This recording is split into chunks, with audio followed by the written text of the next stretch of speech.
Friends, welcome back to my YouTube channel.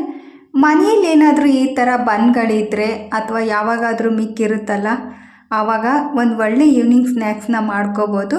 ಅದನ್ನು ಇವಾಗ ಮಾಡಲಿಕ್ಕೆ ಒಂದು ಬಾಣಲಿಯಲ್ಲಿ ಒಂದು ಸಣ್ಣ ತುಂಡು ಹಸಿ ಶುಂಠಿ, ಒಂದು ಗಡ್ಡೆ ಬೆಳ್ಳುಳ್ಳಿನ ಬೇಳೆ ಮಾಡಿಕೊಂಡು ಹಾಕ್ಕೊಂಡಿದ್ದೀನಿ. ನಂತರ 2 ಒಣ ಮೆಣಸಿನ್ಕಾಯಿ, ಒಂದು ಮೀಡಿಯಮ್ ಸೈಜ್ ಈರುಳ್ಳಿನ ಕಟ್ ಮಾಡಿಕೊಂಡು, ಇದ್ರ ಜೊತೆಗೆ ಒಂದು ಟೊಮೊಟೊ ಕೂಡ ಕಟ್ ಮಾಡಿ ಸ್ವಲ್ಪ ಎಣ್ಣೆನ ಹಾಕ್ಕೊಂಡು ಇದನ್ನು ಫ್ರೈ ಮಾಡ್ಕೋಬೇಕು. ನಾನಿಲ್ಲಿ ಮೊದಲು ಮಾಡ್ತಾ ಇರೋದು ಸಾಸ್ನ.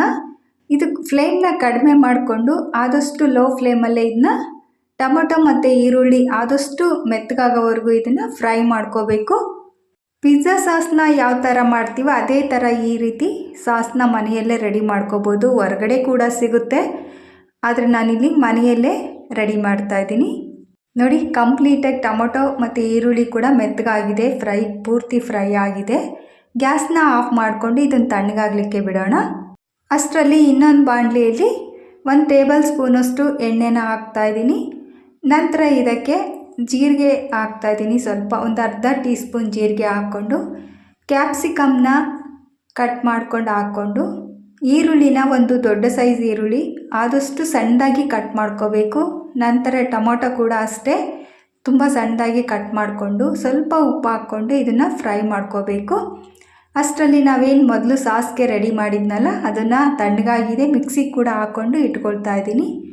ನಂತರ ಇದು ಬಾಣಲಿಯಲ್ಲಿ ಈರುಳ್ಳಿ ಫ್ರೈ ಆಗಿದೆಯಲ್ಲ, ಅದಕ್ಕೆ ಕ್ಯಾರೆಟ್ ತುರಿನೂ ಕೂಡ ಹಾಕ್ಕೊಂಡು ಫ್ರೈ ಮಾಡ್ಕೋಬೇಕು. ಕ್ಯಾರೆಟ್ ಹಸಿ ವಾಸನೆ ಎಲ್ಲ ಸ್ವಲ್ಪ ಹೋಗ್ಬೇಕು, ಅಲ್ಲಿವರೆಗೂ ಫ್ರೈ ಮಾಡಿಕೊಂಡು, ನಂತರ ಅರ್ಧ ಟೀ ಸ್ಪೂನ್ ಗರಂ ಮಸಾಲ, ಅರ್ಧ ಟೀ ಸ್ಪೂನ್ ಚಿಲ್ಲಿ ಪೌಡರ್, ಅರ್ಧ ಟೀ ಸ್ಪೂನ್ ಧನಿಯಾ ಪೌಡರ್ ಮತ್ತು ಅರ್ಧ ಟೀ ಸ್ಪೂನ್ ಒರಿಗ್ಯಾನೋ ಇದನ್ನೆಲ್ಲ ಹಾಕ್ಕೊಂಡು ಚೆನ್ನಾಗಿ ಫ್ರೈ ಮಾಡಿಕೊಂಡು, ಕೊನೆಯದಾಗಿ ಕೊತ್ತಂಬರಿ ಸೊಪ್ಪನ್ನು ಕಟ್ ಮಾಡಿ ಹಾಕ್ಕೊಂಡು ಮತ್ತೊಂದು ಸಲ ಎಲ್ಲ ಬಾಡಿಸ್ಕೋಬೇಕು.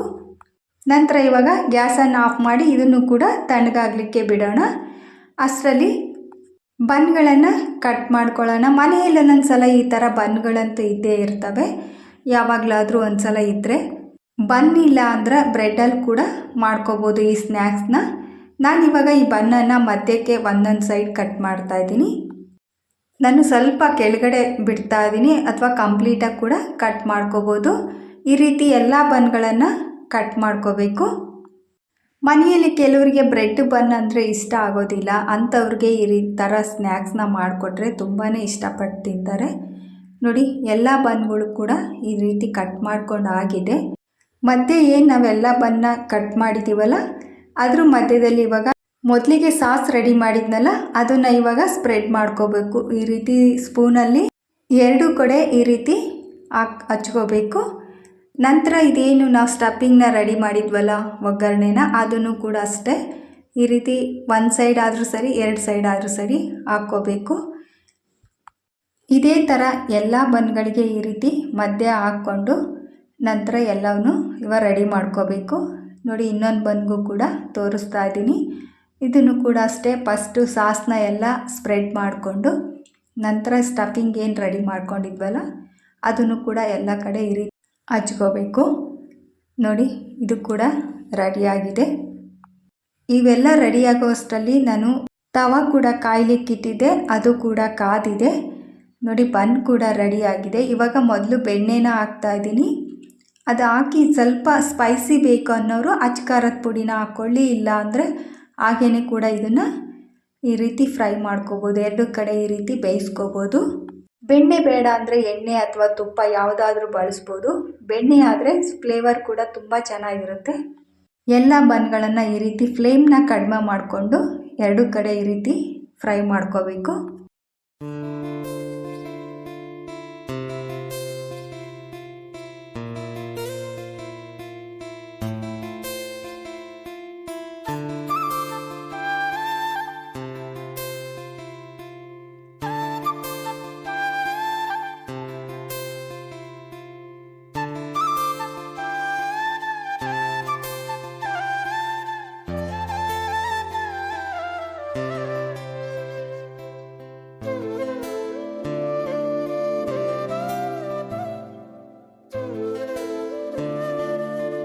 ನೋಡಿ, ಎಲ್ಲ ಬನ್ಗಳು ಕೂಡ ರೆಡಿಯಾಗಿದೆ. ನಾವೇನು ಟೋಸ್ಟ್ ಮಾಡ್ತೀವಲ್ಲ ಅದೇ ಥರನೇ ಇದನ್ನು 2 ಕಡೆ ಫ್ರೈ ಮಾಡ್ಕೋಬೇಕು.